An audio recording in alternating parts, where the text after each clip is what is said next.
Hi friends समस्त को मो तरफ नमस्कार। आशा करछि समस्ते भल थे, खुशी थे, सुस्थ थे, सब बेले भल रुहतु, खुशी रुहतु, फेस रे स्माइल रखि था।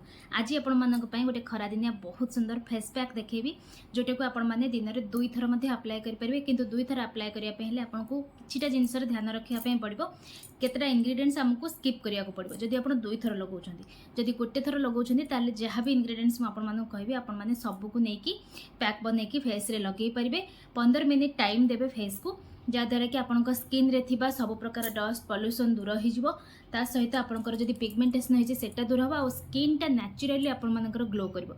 जदि फेस रे किछि भी प्रॉब्लम अछि ए जो रेमेडीज टी देखेबी टिके टाइम लागिवो, किंतु बहुत सुंदर भाव में आपंक फेस रे बहुत बढ़िया गोटे ग्लो, गोटे बहुत बढ़िया साइन आपण माने गोटे सप्ताह यूज कला परे ही पाई परिबे। जदि आपनकर बेसी प्रॉब्लम अछि दिन को 2 थर लगांतु। मु आपन मानको वीडियो भितर कहि देबी जे को इंग्रेडिएंट्स टा आपन मानको स्किप करिया को पड़िबो जदि आपन माने 2 थर अप्लाई करूछंती। आउ गोटे कथा है, या पुओ झील समस्ते लगे पारे। वीडियो एंड रे मु पुणी थे आपण मानक कहीदेवी कौन कौन इंग्रेडिएंट्स मुझे नहीं। तो चलते आज वीडियो को स्टार्ट करबा। जो मैंने आज वीडियो नुआ अच्छा चैनल को सब्सक्राइब कर दिंतु। जदि घर रेमेडीज भल लगुच गोटे लाइक करके जातु, शेयर करूँ सांगसाथी समस्त संगे। तो चलतु यापाई आपन को फेस क्लीन करवा जरूरी नहीं। जदि आप बहुत सारा मेकअप नहीं ताहले टिके फेस को खाली धोईदेले चलो, कारण आम जो इंग्रेडिएंट्स गुड़िक नहीं से आपण स्किन रे माने फेस वाश भाया काम कर। तो तापाई देखंतु मुझे फास्ट इंग्रेडिएंट्स ए स्पून रे हाफ टी स्पून मापर नहीं आसी बेसन, जोटा कि नेचुरल क्लीनजर काम करिवो। आपणकर जदि पिगमेंटेशन होइची बा आपणकर जदि कला दाग चिन्ह किछि भी फेस रे अछि, व्रण हो सारा पर जदि कला दाग अछि ताहले एठी देखंतु आपण माने नै जिवे ऑरेंज पील पाउडर। ऑलरेडी मु याको केमती बनेबे मु कहि सारिची। पूर्व वीडियो गुड़िक जदि आपण माने चेक करेंगे आपण माने सेठु पाई जिवे, नहले मते कमेंट कले मु आउथरे आपको जणैदेबी। तो टिके बेसन रु अधिक क्वांटिटी रो मु नै जेठी ऑरेंज पील पाउडर, जोटा कि हल्का खदड़िया अछि, पूरा प्लेन नाही। जदि आपण माने मु जेहेतु जेकोसी पैक लगाए ताको पैक विथ स्क्रब परिका मध्ये यूज करे, सेति मोर किछिटा इंग्रेडिएंट्स थाए खदड़िया। जदि आपण माने प्रिफर करूछंती पूरा पैक भलिया लगे पई ताले ऑरेंज पील टाकू ना भल से ग्राइंड करदे, पूरा फाइन पाउडर करदे। तो ये दुईटी जिनस नहीं सारा पर मुझे नौ नड़िया तेल किछि। जदि आपणकर ऑयली स्किन आपण या स्किप करें। आउ जोटा कि मुझे कही जे जदि आप 2 टाइम लगाउछंती, दिन को 2 थर लगाउछंती ताहले नड़िया तेल को स्किप करेंगे। गोटे थर लगेबे आउ गोटे थर स्किप करेंगे। या आपण माने बेस्ट रिजल्ट पाइबा हेले दही रे यूज कर, दही रे मिक्स करंतु बेटर पाइबे। जेहेतु मो पाखे दही ना तो से मुझे नहीं आसी रोज वाटर।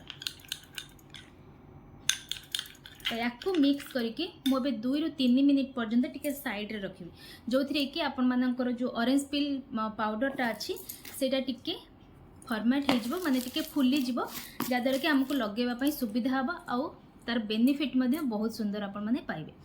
तो निहाती भाव में यही सब रेमेडीज जदि लगाउछंती देखिबे बहुत सारा बेनिफिट आपण माने पाइबे, जोटा कि मार्केट वाला जिनस रे आपण माने इंस्टेंट पाउछंती। किछि दिन पर जदि आपण छाड़ी देबे आपणकर से प्रॉब्लम पुणी थे देखा जिवो। किंतु घरोई रेमेडीज रे आपण माने जदि प्रॉपर घरोई रेमेडीज सब यूज करछंती देखिबे से सब प्रॉब्लम आपण मानको फेस करिया को पड़िबनी।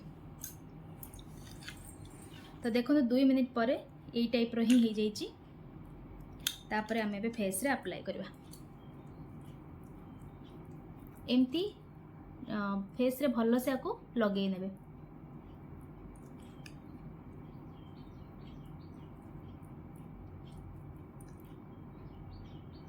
तो सब आड़े भल भाव या फेस रे अप्लाई करने। जदि आपण मानकर ये जो ऑरेंज पील पाउडर जदि पूरा फाइन होइथिबा ना सेटा आपन को लगेबा पई सुविधा हबो, किंतु सेथिरे आपण माने स्क्रब कले आपनकर स्क्रबटा भल से हबनी।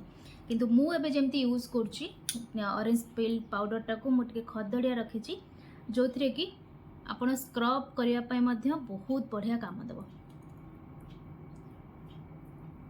मान जो मनकर व्हाइट हेड ब्लैक हेड समस्या अच्छी, कणा कणा टाइप रो हो जाउची, नाक हैला एई जगह गुड़ाक हैला, तापाई ना टिके खदड़िया यूज करेंगे भल काम देव। तो भलसे देखो मुझे फेस रे अप्लाई करनेली।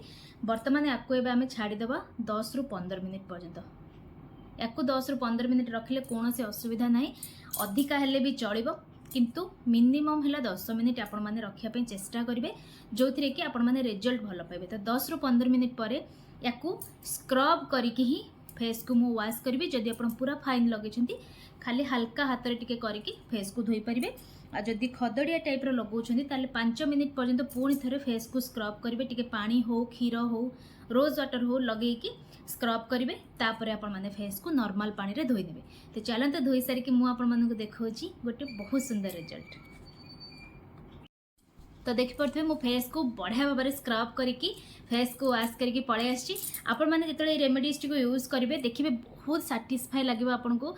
आदि नड़िया तेल 2 ड्रप पकई दौरान तो बहुत बढ़िया रिजल्ट पाइबे।